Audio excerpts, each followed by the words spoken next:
Good morning friends. पिछली video में हम लोगों ने स्ट्रेट लाइन के ऊपर स्लोप इंटरसेप्ट फॉर्म के बारे में बात किया था। तो आज next topic point slope form of A line, इसके बारे में बात करेंगे। Today's topic is point slope form of A line. मान लेते हैं यहाँ पर कोऑर्डिनेट ग्राफ पर एक स्ट्रेट लाइन ऐसे दिया गया है जिसका एक पॉइंट है x1 y1 और दूसरा एक वेरिएबल पॉइंट है x एंड y जिसका वैल्यू जो कुछ भी हो सकता है और ये x1 y1 कांस्टेंट सपोज मान लेते हैं। तो यहाँ पर ऐसे एक हम ट्रायंगल शेप ले लें तो ये जो दूरी है वो दूरी हो जाएगा x माइनस x1 और ये जो दूरी है BC वाला वो हो जाएगा y माइनस y1। तो अब स्लोप ऑफ द लाइन हो जाएगा m और m की वैल्यू यहाँ पर है tan थीटा, क्योंकि यहाँ पर एंगल COB इक्वल्स टू है angle COP equals to theta, क्योंकि ये कॉरेस्पॉन्डिंग एंगल है। तो tan थीटा का वैल्यू हो जाएगा इस ट्रायंगल ABC में BC बाई AB। BC का वैल्यू है y माइनस y1 और AB का वैल्यू है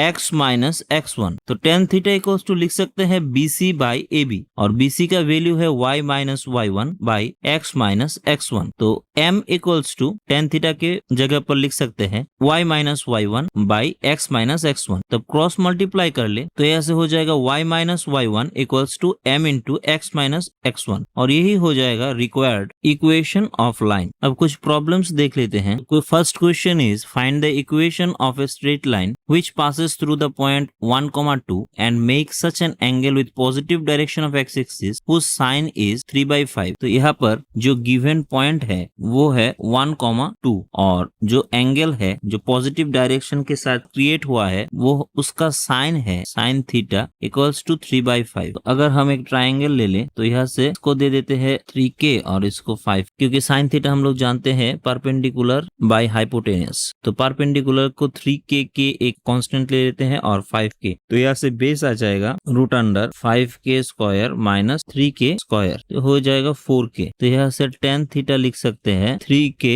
बाई 4k, k कैंसिल तो 3/4। मतलब यहाँ से m tan थीटा को हम लोग स्लोप ऑफ लाइन कंसीडर करते हैं। तो अब हम लोग जो रिक्वायर्ड इक्वेशन हो जाएगा ऑफ लाइन उसे लिख सकते हैं y minus y1 equals to m into x minus x1। तो y माइनस y1 ये जो पॉइंट है वो y1 यहाँ पर है 2 और x1 है 1। तो y1 की जगह बिठा देते हैं 2 और m की जगह 3/4, x माइनस x1 हो जाएगा 1। क्रॉस मल्टीप्लाई कर ले 4y माइनस 8, 3x माइनस 3। तो यहाँ से लिख सकते हैं 3x minus 4y minus 3 plus 8 equals to 0 और 3x minus 4y plus 5 equals to 0। यही आंसर हो जाएगा। Question 2 is find the equation of straight line which cuts off and intercept 5 from y axis and are equally inclined to the x। तो यहाँ पर दो 2D diagram है। तो आप लोग यहाँ से देख सकते हैं अगर x axis and y axis के साथ इक्वली इंक्लाइंड है तो आइदर ये हो जाएगा 45 डिग्री और ये भी हो जाएगा थीटा इक्वल्स टू 45 डिग्री और ये हो सकता है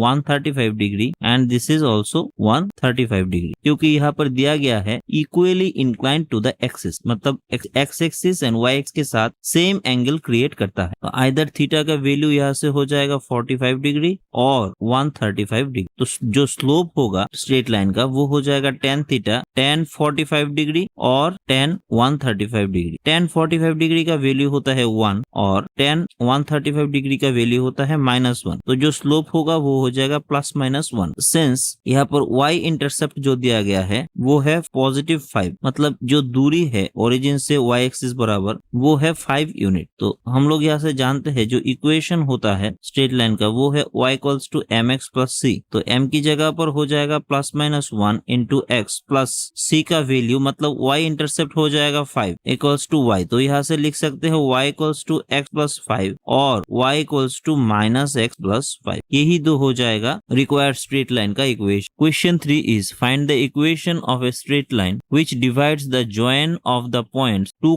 3 and -5, 8 in the ratio 3:4 and is also perpendicular to it. मतलब यहाँ पर एक स्ट्रेट लाइन ऐसे दिया गया है जो 2, 3 एंड -5, 8 दो पॉइंट को ऐड कर ये क्रिएट किया गया है और इस लाइन की जो इक्वेशन है इसे आप लोगों को निकालना है। जो लाइन ये पूरे लाइन को 3:4 रेशियो में डिवाइड करता है। और ऑल्सो दिया गया है ये जो लाइन है वो मान लेते हैं ये ए बी लाइन है और ये सी डी लाइन है। तो ये जो सी डी लाइन है वो ए बी लाइन के ऊपर परपेंडिकुलर है। तो आप लोगों को जो सी डी जो लाइन है उसका इक्वेशन निकालना है। तो पहले line C D and A B का जो इंटरसेक्टिंग पॉइंट है इसे हम लोग एक्स एंड वाई कंसीडर कर लेते हैं। तो सेक्शन फॉर्मूला को यूज करके हम लोग लिख सकते हैं एक्स का जो कोऑर्डिनेट हो जाएगा वो हो जाएगा 3 - 5 प्लस सेक्शन फॉर्मूला को अगर हम रिमेम्बर कर ले तो एक लाइन और पॉइंट अगर इसे m इंटू n रेशियो में डिवाइड करता है और इसका कोऑर्डिनेट अगर x1 y1 और इसका कोऑर्डिनेट x2 y2 है, ये अगर x, y है तो x को लिख सकते हैं n into x1 plus m into x2 by m plus n, n into x1 plus m into x2 by m plus n, और y का जो वैल्यू हो जाएगा वो होगा n into y1 plus m into y2 by n plus m। तो वही हम लोग लिख रहे हैं 3 into -5 plus 4 into 2 by 4 plus 3, और y का जो कोऑर्डिनेट होगा वो होगा 3 into 8 plus 4 into 3 by 4 plus 3। तो x का यहाँ से आ जाएगा -9/7 और y का आ जाएगा 36/7। अब स्लोप ऑफ लाइन ए भी हो जाएगा, इसे अगर हम m1 ले ले तो ये हो जाएगा y2 minus y1 by x2 minus x1। Point slope form के सेक्शन से हम लोगों ने ये देखा था। तो यहाँ से y2 हो जाएगा 3 और y1 को लिख सकते हैं 8। सिमिलरली x2 को लिख सकते हैं 2 माइनस माइनस, यहाँ से प्लस हो जाएगा 5। तो यहाँ से -5 और 7 तो निकल के आया -5/7। तो स्लोप ऑफ जो लाइन CD है वो परपेंडिकुलर है, और अगर दो लाइन परपेंडिकुलर हो तो इस दोनों का जो स्लोप होता है उसका मल्टीपल हमेशा -1 के बराबर आ जाता है। तो इसे लिख सकते हैं यहाँ से -1/m, क्योंकि हम लोग जानते हैं अगर परपेंडिकुलर होता है तो m2 into m1 equals to -1। तो ये हो जाएगा -1/-5/7 और 7/5 के बराबर। नाउ इस लाइन का एक पॉइंट XY भी है, क्योंकि ये XY इंटरसेक्टिंग पॉइंट है, और CD लाइन का जो स्लोप है वो 7/5 है। तो अगर स्लोप एंड एक पॉइंट हम लोग जानते हैं तो रिक्वायर्ड इक्वेशन होगा CD का y minus y1 equals to m into x minus x1। तो यहाँ पर y1 को हम लोग लिख सकते हैं 36/7, m को लिख सकते हैं 7/5 और x माइनस x1 को लिख सकते हैं प्लस 9/7। तो